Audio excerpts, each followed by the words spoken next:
قبل ما نبدأ ملخص الحلقة 9، لو ما شفتوش ملخص أول 8 حلقات تقدروا تشوفوه من الآي اللي فوق دي، وأتمنى منكم تعملوا لايك للفيديو ده. يلا نبدأ.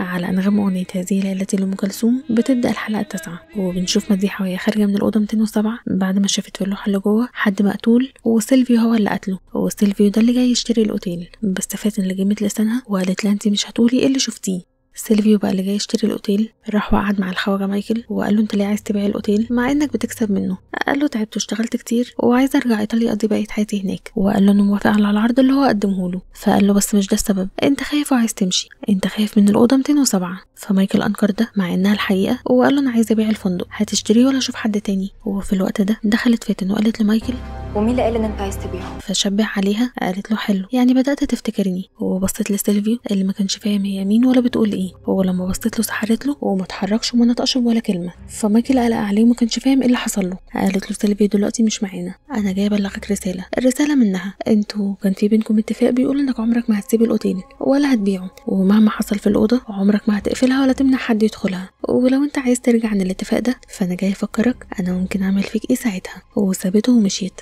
سارة بقى كانت زعلانة من جمال لأن في اليوم اللي قبله ما قالهاش إن هو عايز يتجوزها، وحتى لما لمحت له بده ما فتحهاش في الموضوع، وكمان عكس فاتن قدامها. فراحوا اتحايل عليها علشان يقعدوا سوا يتكلموا، وفعلا وافقت وخرجوا سوا. وقال لها إن هو لقى اوتيل في أسوان عايز ناس بتشتغل، وراحوا قدم لهم فيه واتقابلوا. وهو بيطلع تذاكر السفر سارة اتحمست لأنها فكرت إن هو هيتقدم لها، بس ده ما حصلش، وطلع تذاكر عادي جدا وأحبطت من تاني. وقال لها انت عارفة انت بالنسبة لي ايه، انا ممكن اعمل اي حاجة علشانك، بس مش عايز ناخد خطوة ونحس بعد كده ان احنا اتسرعنا فيها. وفي الوقت ده اللوحة كان فيها سيلفي واقف مع 3 رجالة وفي هيكل عظمي في الأرض، والست بتاعت الأوضة كانت قاعدة قدام اللوحة دي وقالت كده مشكلة اتحلت، فاضل التانية. في نفس الوقت فاتن راحت لجمال وسارة وكالعادة اتميت على جمال قدام سارة.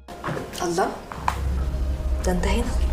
بس سارة احرجتها، بس فاتن لازقه وما اهتمتش وكملت كلامها مع جمال وقالت له ما كملناش كلامنا، ورجعت سحرت له من تاني. وهو ساهم كده وسارة اتضايقت وقامت وسابتهم، وجمال فقل لنفسه وجاي يروح وراها. ففاتن قالت له سيبها، بس هو ما سمعش كلامها وخرج وراها. وفاتن اتعصبت بس لقيت على الترابيزه تذاكر السفر واخدتهم.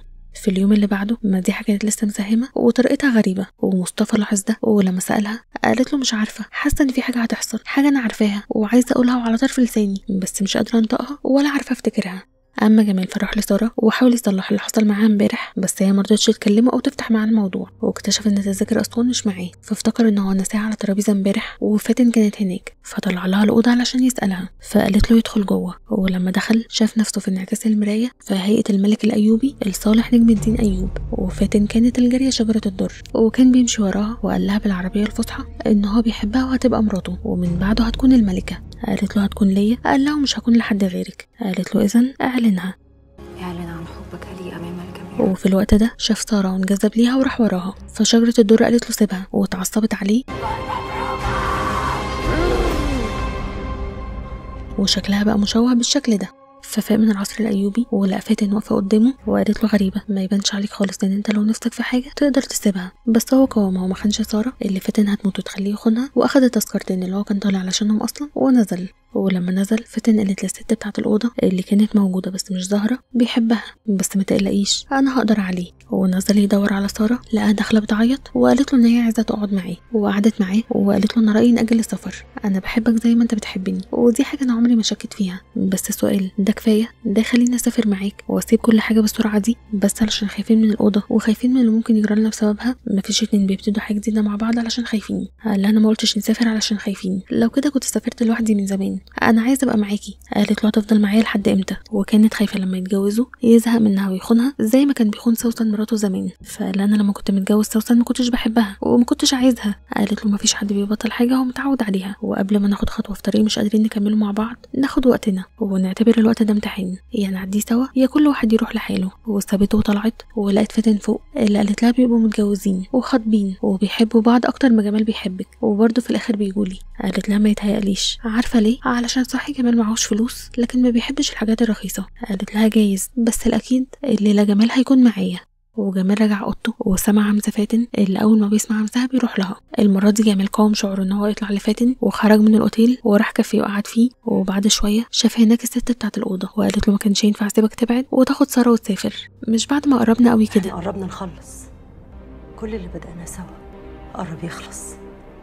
قال لها انت اللي جبتي فاتن؟ قالت له انت رحت لها بمزاجك، كان ممكن اخليها تجيبك من اول يوم بس ده كان اختيارك، طبيعتك بقى مش هتقدر تغيرها، ده اللي هيخليك ترجع لها تاني وهيخليك تعمل اللي انا عايزاه. قال لها مش هيحصل، مش هرجع لها ومش هخون ساره، ولو حكمت مرجعش الاوتيل ده تاني. قالت له مين قالك ان انت خرجت من الاوتيل علشان ترجعوا؟ دايما بتفهم متاخر، هي دي مشكلتك اللي مش هتلحق تحلها، بتفهم بس متاخر. ولقى بره المكان اللي هم قاعدين فيه طيور كتير بتقع وتموت، واكتشف ان هو لسه في اوضته وانه مخرجش منها ولا حاجه، وخرج منها وهو مساهم علشان يطلع الأوضة 207. وعم مينا شافه، بس الغريب ان هو ما كلمهوش ولا قال له ما يطلعش الأوضة كالعادة. وأول ما دخل الأوضة لقى نفسه رجع العصر الروماني، وفاتن كانت بترقص وتغريه، وقدرت تخليه عندها في الأوضة زي ما قالت لسارة، وزي ما الست بتاعت الأوضة قالت له طبيعتك الخيانة ومش هتقدر تغيرها. وما قدرش يقاوم فاتن في المرة دي وخان سارة.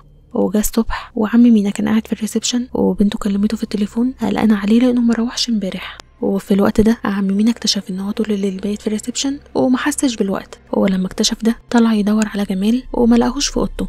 وساره في الوقت ده شافت فاتن واقفه بانتصار في البلكونه بتاعه الاوضه بعد ما قدرت تنفذ الوعد مع الست بتاعه الاوضه، وخلت جمال يخون ساره معاها. وقالت للست بتاعه الاوضه اللي برضو كانت موجوده بس مختفيه اظن احنا كده خالصين. ساره اول ما شافتها في البلكونه طلعت الاوضه واكتشفت ان جمال كان بايت عندها فعلا وانه خانها، فنزلت وهي بتعيط ونزل وراها جري، بس لقى في الريسبشن التذاكر بتاعه اسوان. فرجع الاوضه تاني ولقى ساره فيها، وكان بيتحايل عليها علشان تسامحه، بس ساره كانت متغيره وحتى ما كانتش زعلانه او بتعيط. وقالت له انا دلوقتي فهمت كل حاجه، متاخر قوي لكن فهمت كل اللي حصل ليه، ودلوقتي جه الوقت ان انت كمان تفهم. انا كنت مستنياك، فقال انا عايزه افضل عمري كله معاكي مهما حصل. انت مش كنت بتساليني ناوي على ايه معايا يا جمال؟ وطلع الدبل وقال لها تتجوزيني. فابتسمت ابتسامه غريبه تبدو مسالمه بس هي مرعبه، وقالت له برضه مش هتقولها الاول؟ قال لها انا بحبك من ساعه ما شفتك. قالت له اخيرا قلتها، انا كمان بحبك قوي بس اتاخرت يا جمال، دايما بتتاخر. قال لها يعني ايه؟ احنا اصلا مش مفروض نقعد هنا اكتر من كده. فقالت له اسمعني،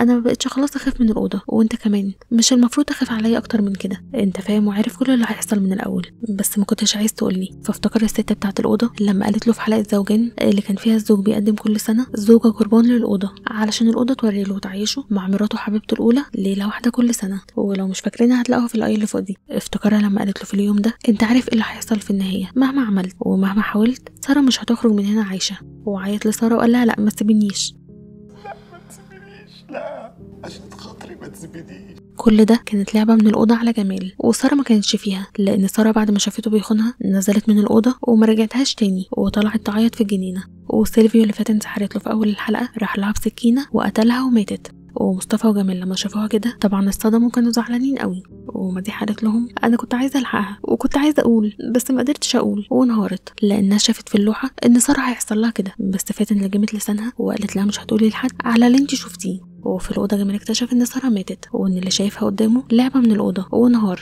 فقالت له انا عارفه ان اللي عملته معايا كان غصب عنك، اللي حصل ده ما كانش بسببك لوحدك، الاوضه كمان ما كانتش عايزانا نكمل مع بعض، ما كانتش عايزاك تمشي. قال لها ما تسيبنيش انا بحبك. قالت له كان لازم نبعد عن بعض وهيجي وقت وهتفهم ليه. حاجات كتير حصلت في الأوضة دي، حكاية بدايتها ونهايتها كانت هنا. لكل حكاية نهاية يا جمال، وأنا وصلت لنهاية حكايتي لكن انت حكايتك لسه هتبتدي. أنا عارفة انت حاسس بإيه دلوقتي بس هيجي يوم وهتفهم كل حاجة وساعتها هتقدر تختار وتكمل. قال لها أنا من غيرك مش هقدر أكمل. قالت له هتكمل وهتنساني، كل اللي انت محتاجه 1 و3 شهور و4 أيام، ده الوقت اللي أي حد بيحتاجه علشان يقدر ينسى. أنا عمري طلعت غلط بخصوص المدة دي. سارة كانت مرتبطة بواحد قبل كده وشوفنا ده في حلقة تلفزيون الواقع، لو مش فاكرينها هتلاقوها في الأي اللي فوق دي. في الحلقة دي حكت لجمال عن علاقتها بيه وإن هو كان بيخونها وسابوا بعض وقدرت تنساه بعد 1 و3 شهور و4 أيام. وسارة كملت وقالت له لو بإيدي كنت فضلت العمر كله معاك حتى لو كنت تعبت علشان انت كمان تستاهل ان اتعب لك العمر كله. وحضنته واختفت وهو انهار.